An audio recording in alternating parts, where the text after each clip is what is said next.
Começa aqui o espaço de comentário habitual de Pedro Santana Lopes. Boa noite. Olá, boa noite. Temos alguns bons assuntos para tratar hoje, mas há um que é o mais recente e é por isso que vamos começar, que é esta questão do braço de ferro entre a CGTP e o Governo. Enfim, ambos estão abertos ao diálogo, nas palavras pelo menos assim o dizem, mas depois não há acordo. Nem o Governo vai deixar fazer na ponte 25 de Abril, nem a CGTP quer a outra ponte. Podemos prever aqui um braço de ferro que pode ter custos políticos até? Sim, mas eu diria que é um braço de ferro sem sentido, na minha opinião. Acho, aliás, que os argumentos da parte do Governo não estão bem elaborados ou apresentados e acho que a pretensão da CGTP é um pouco sem sentido também ela. Mas lá ver, porque é que a CGTP faz tanta questão na ponte 25 de Abril? É por causa das vistas, prefere ver Alcântara, é por causa do acesso ao Terreiro do Paço, é pelo nome, bem, mas eu acho que os principais prejudicados, vou expor a minha opinião com franqueza, são os cidadãos. Porque, está bem, a CGTP diz que reserva uma fila em cada faixa para os veículos de emergência e para outros. Mas porquê é que as pessoas que precisam de passar a ponte 25 de Abril, os cidadãos em geral, vão ter que ir nesse dia ir de Cacilheiro ou de ferryboat ou ir dar a volta à ponte Vasta Gama? Portanto, eu acho que o Governo nem devia invocar razões ou de informações ou de perigo ou de perturbação da ordem pública, que acredito nas palavras do secretário-geral da CGTP. A CGTP normalmente faz manifestações pacíficas, não faz manifestações que ponham em causa a legalidade ou que destrua bens, ou seja o que for. Acho é que isto é um braço de ferro um bocadinho escusado na situação em que está a vida portuguesa, porque quer uns, quer outros, quer o Governo, quer a CGTP, têm muito mais para falar de importante para a vida dos portugueses do que agora termos este braço de ferro. Pode ter, de facto, custos políticos, alguns para o Governo, alguns para a CGTP não, mas eu, sinceramente, acho que esta é mais uma polémica sem sentido. Aliás, acha que é possível, Arménio Carlos falou há pouco, ele referiu que a marcha vai existir sempre, aconteça o que acontecer. Acha que é possível que a CGTP tente forçar uma marcha sobre o ponto, apesar de tudo? Eu acho que essas palavras de Arménio Carlos são um mau sinal em relação às suas intenções, às proclamadas intenções, que são pacíficas, são ordeiras. Temos visto esse seu discurso. Dizer, nós fazemos lá a manifestação, esteja autorizada ou não, aí já é uma predisposição de uma violação da legalidade. Quer se queira, quer não, pela lei, as manifestações têm que ser autorizadas. Antes eram pelos governos civis, hoje em dia pelo Ministério da Administração Interna, pela Polícia de Segurança Pública. Têm que ser autorizadas no seu percurso, nas horas. Curiosamente, vou-lhe só contar isto. Eu, quando estava como presidente da Câmara de Lisboa, irritava-me solenemente com as manifestações à meia da tarde, porque davam cabo do trânsito em Lisboa. E falava para então a governadora civil, a doutora Teresa Queiro, a dizer, sei lá, mas você continua a autorizar manifestações às 4 da tarde, às 5 da tarde, e era tudo Marquês de Pombal, a descer para a Baixa ou para a Assembleia, pronto, encasinava o trânsito todo. E ela dizia, mas o que é que eu faço? Eu disse, respeito a lei. Porque havia um decreto, do tempo de quem? Do general Vasconcelos, Deus tenha alma em descanso, já cá não está, mas do tempo dele, que dizia que as manifestações só depois das 19 horas para não causarem transtornos às outras pessoas. Que eu acho que é um bom princípio, o direito à manifestação. Pronto, garantido. Fantástico, garantido. Agora, a nossa liberdade acaba onde começa a liberdade dos outros. Portanto, porque é que para uma série de pessoas se manifestarem tem que se transtornar a vida de milhares de pessoas? Era isso e as corridas de atletismo no centro da cidade que eu dizia, mas porquê não correm em Monsanto? Mas não, era considerado, tinha que ser ali na Avenida da Liberdade ou no centro. E agora a CGTP, não, tem que ser na ponte 25 de Abril. Mas porquê? A manifestação só pelo nome? Então leva tudo t-shirts a dizer 25 de Abril e um cravo na lapela, ou seja o que for. Acho que não faz sentido, acho que é prejudicial e começa a dar ar de uma provocação no sentido, de facto, de o Governo ter que impor a ordem pela força, por demonstração de aparato policial, e parece ser isso que a CGTP quer. Não acho bom, acho que a CGTP tem condições nos tempos de hoje para fazer uma manifestação fantástica do ponto de vista da CGTP, com muita gente.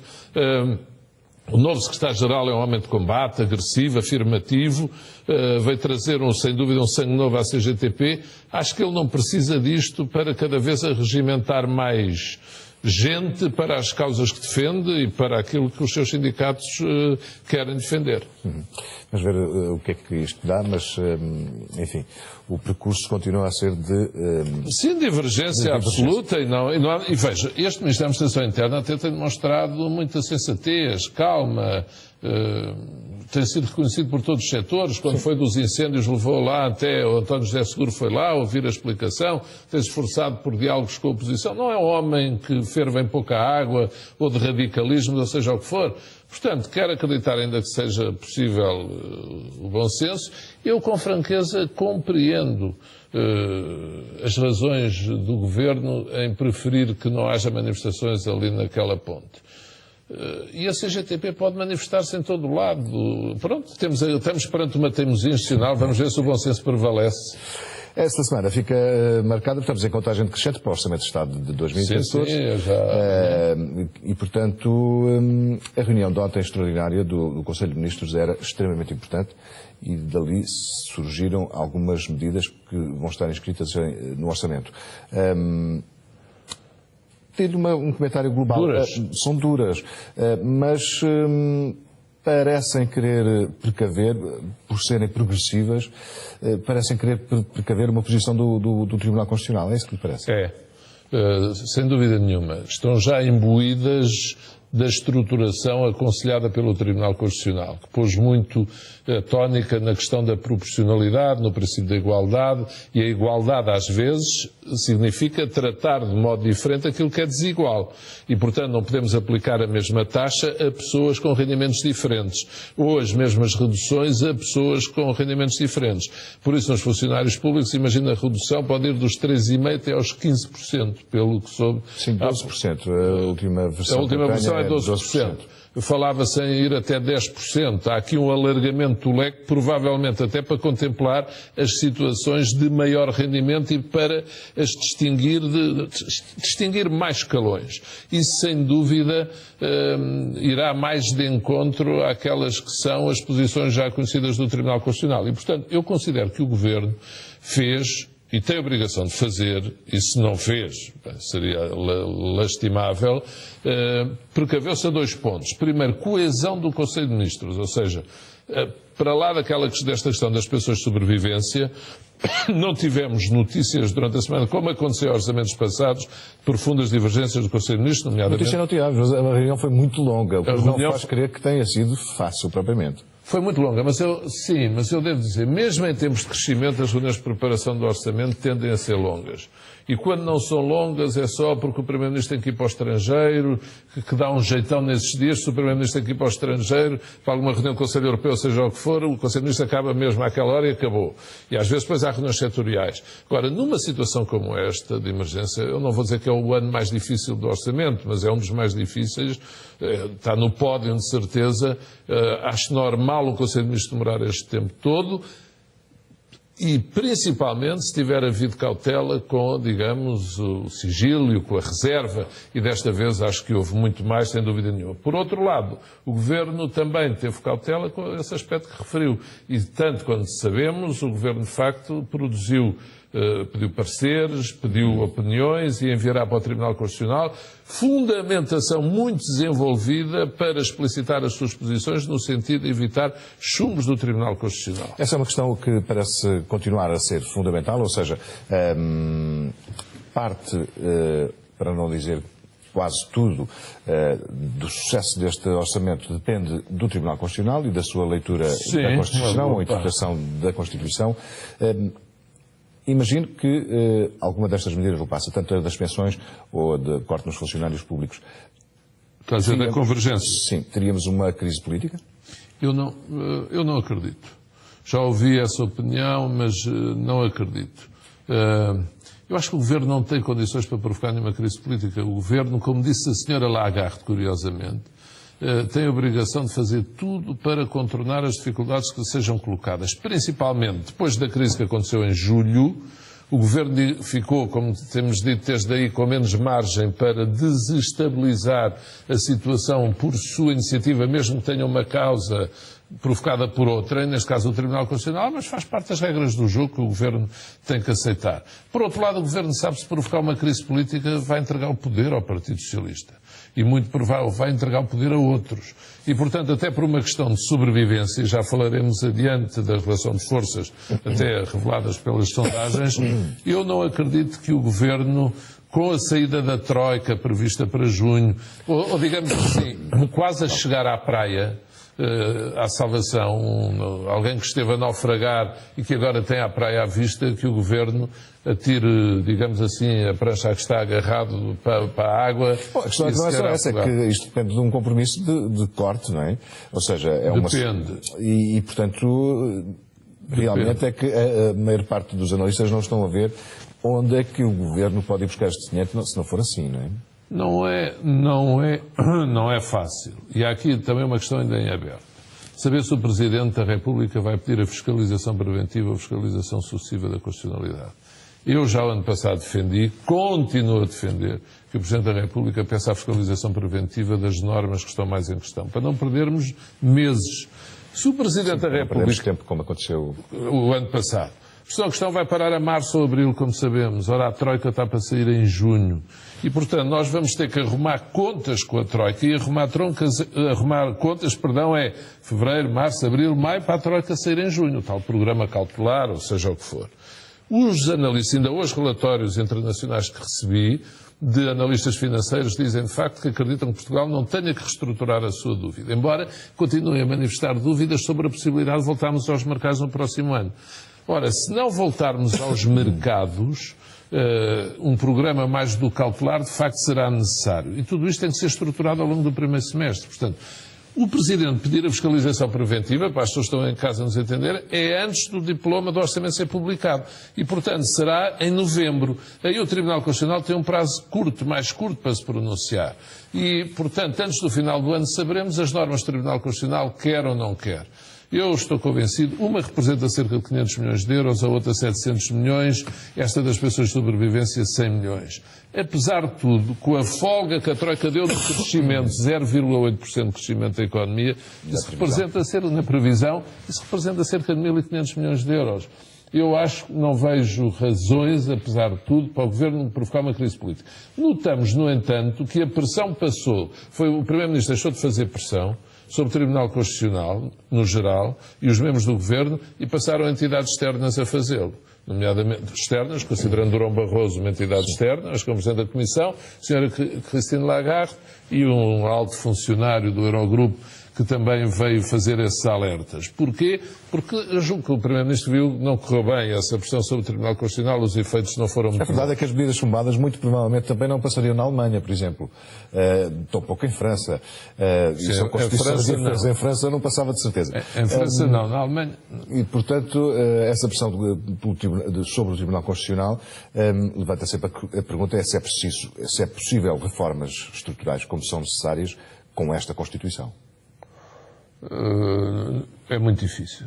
É muito difícil. Porque a Constituição é uma Constituição que fala ainda no seu preâmbulo, marcada pela Constituição do socialismo, uma sociedade sem classes, dá uma grande importância ao princípio da igualdade, consciência da dignidade da pessoa humana. Não é uma Constituição liberal, não é uma Constituição onde se diga, pronto, o Estado tem a garantir a ordem, a segurança, a política externa e a política de defesa e pouco mais. Não, é uma Constituição que diz que o Estado tem que fazer por tornar as pessoas cada vez mais iguais, em recursos, por lhes dar emprego, por lhes dar casa, dar saúde, dar educação, dar habitação. E, como o Estado não tem dinheiro para isso, não pode cumprir o que está na Constituição. Resumindo e concluindo, é isto. Não há dinheiro para fazer o que a Constituição manda. Portanto, como não há dinheiro e tem que se cortar naquilo que a Constituição manda fazer, aquilo que se faz, em resultado de compromissos internacionais, é inconstitucional. Portanto, há aqui um dilema que tem que ser resolvido pela procura da solução meridiana, a solução do bom senso. É isso que o Governo está à procura e é isso que manda reconhecer. O Tribunal Constitucional, na generalidade dos casos, tem procurado fazer. Não estou a dizer também que não exagerou num veto ou noutro, nomeadamente este agora, por exemplo, da legislação laboral, um ano depois, mas isso são outras matérias. Portanto, é a procura do bom senso. Quando Durão Barroso vem dizer, olha, que o caldo entorna se os órgãos de soberania todos não cumprirem a sua, não tiverem consciência, Portugal está em situação de emergência, ele está a avisar em nome da Comissão Europeia que, de facto, se isto correr mal, não se sabe se continua a chegar o dinheiro. Se há outra solução, não é? E se há outra solução, se continua a chegar o dinheiro. E a questão é essa. Há quem defenda, alguns mais radicais, que de facto o Governo devia ir até ao ponto de mostrar aos portugueses que não há dinheiro. E, portanto, dizer, olha, este mês não há dinheiro para pagar salários, por exemplo, na função pública, não podemos pagar. Pronto, são teorias com as quais estou completamente em desacordo. Mas há quem defenda, porque há quem diga assim. Sim, isso é um bocado como o Barack Obama fez nos Estados Unidos, com o orçamento, não passou e ele suspendeu imediatamente. E fecharam.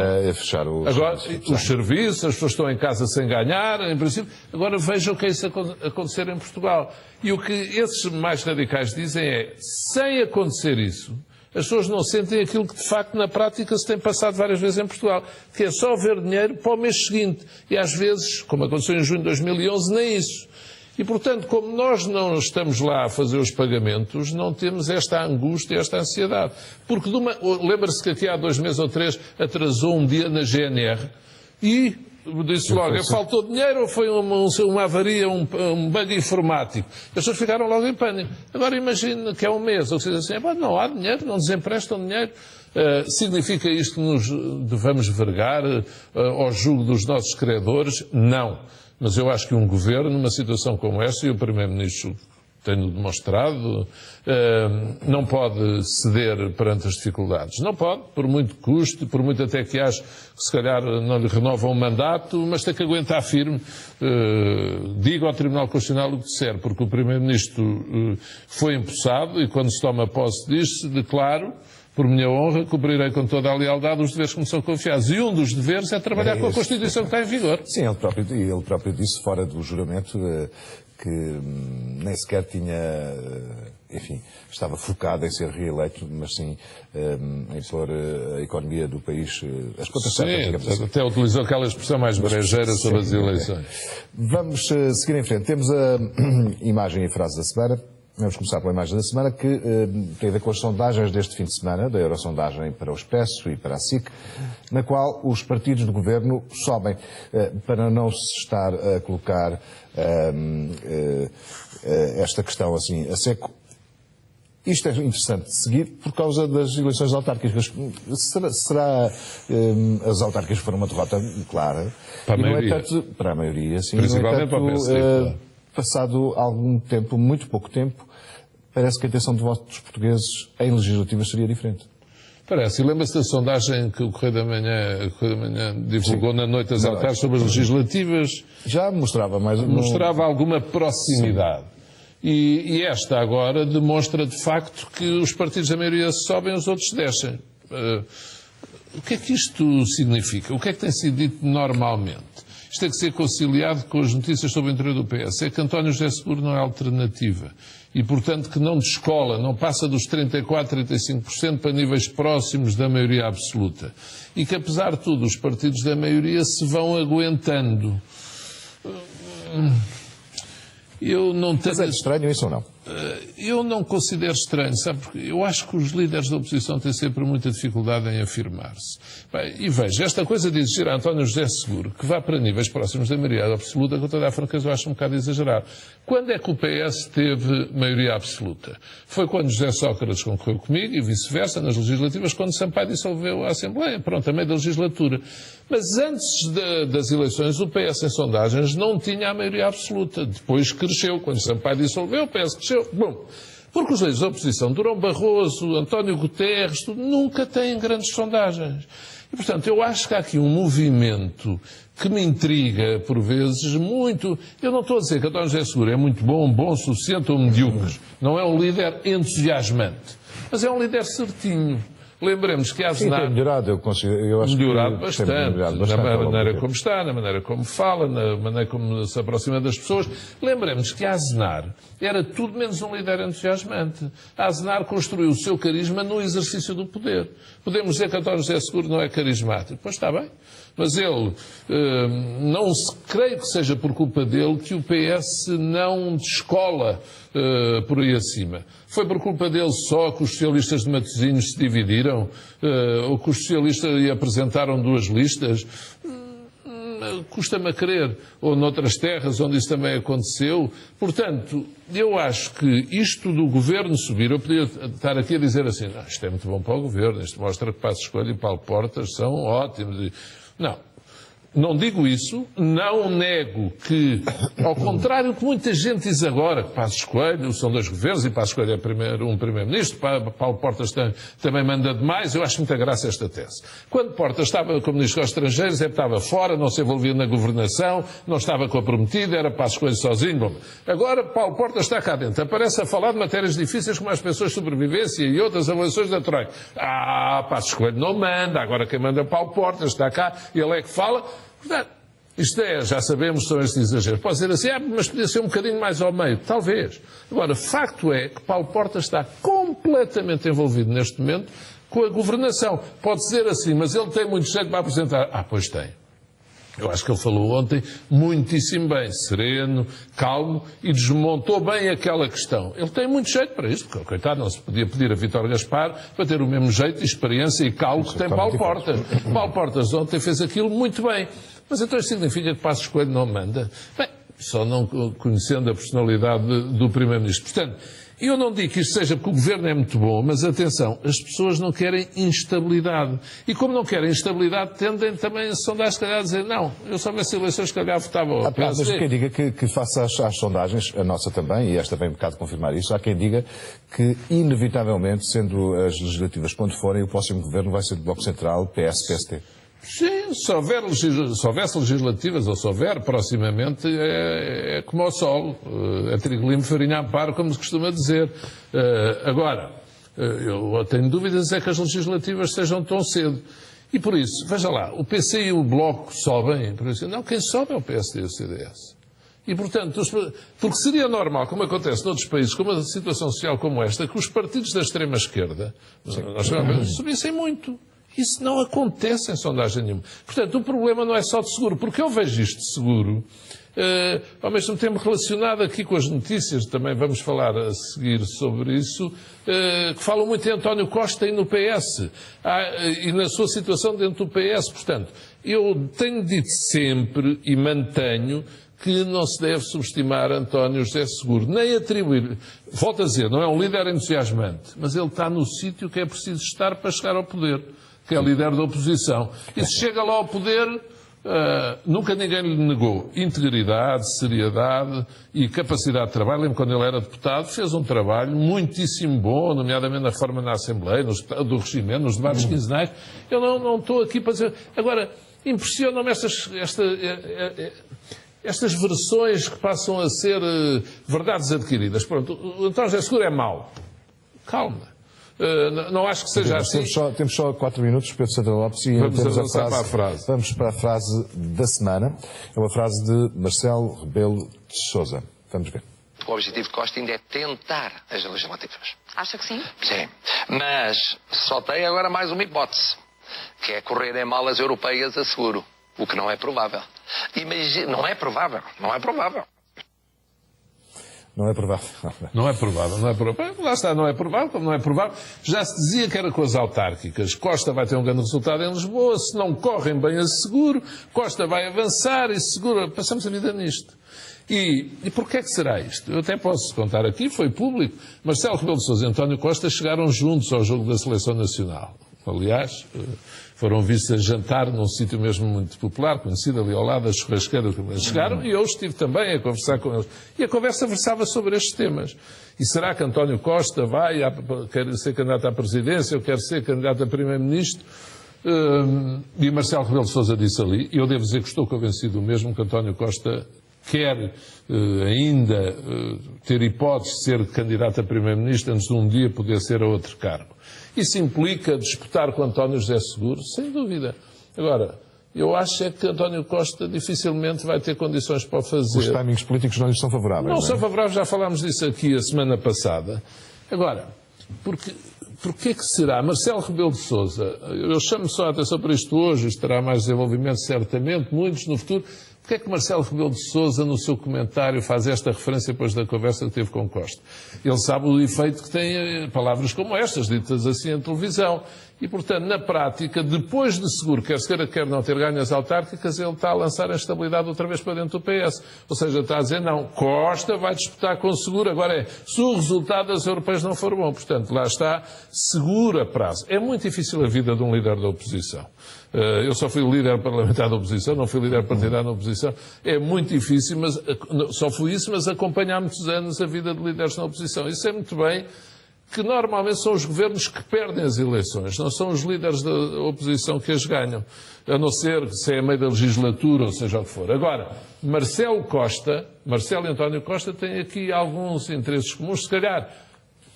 Qual será? Eu apostava num. Nenhum dos dois quer ouvir falar de António Guterres. E por isso, se calhar, António Guterres para mim é o candidato mais forte, vou dizer até assim, de todos, à esquerda e à direita, às presidenciais. Acho que ele é um candidato fortíssimo. E eu não excluo nada que ele apareça. As pessoas falam muito todas em António Costa.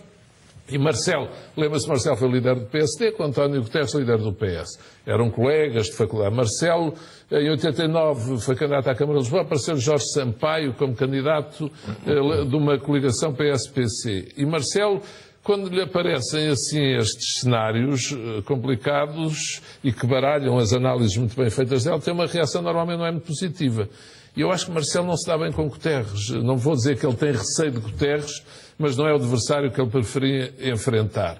E, portanto, Marcelo e António Costa, se é que António Costa, de facto, e tem que admitir ser candidato a presidente, não é fácil apiar Seguro, o ideal é vamos os dois e depois logo se vê quem ganha. Mas primeiro temos que afastar os outros à nossa volta. Pois é, e desta vez há muitos, não é? Desta vez há muitos. E, portanto, a tarefa dos dois, no meio lá de um jantar na churrasqueira, deve ser também, vamos lá ver como é que afastamos quem anda por aí à volta e ver se os que estão fora não vêm, nomeadamente Durão Barroso e António Guterres. Temos que fechar.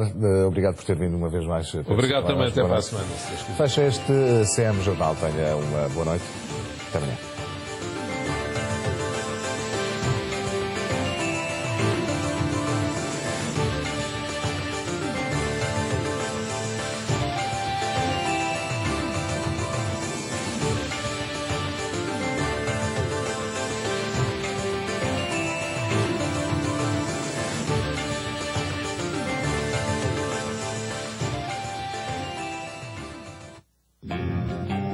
A seguir, Rua Seguras Especial.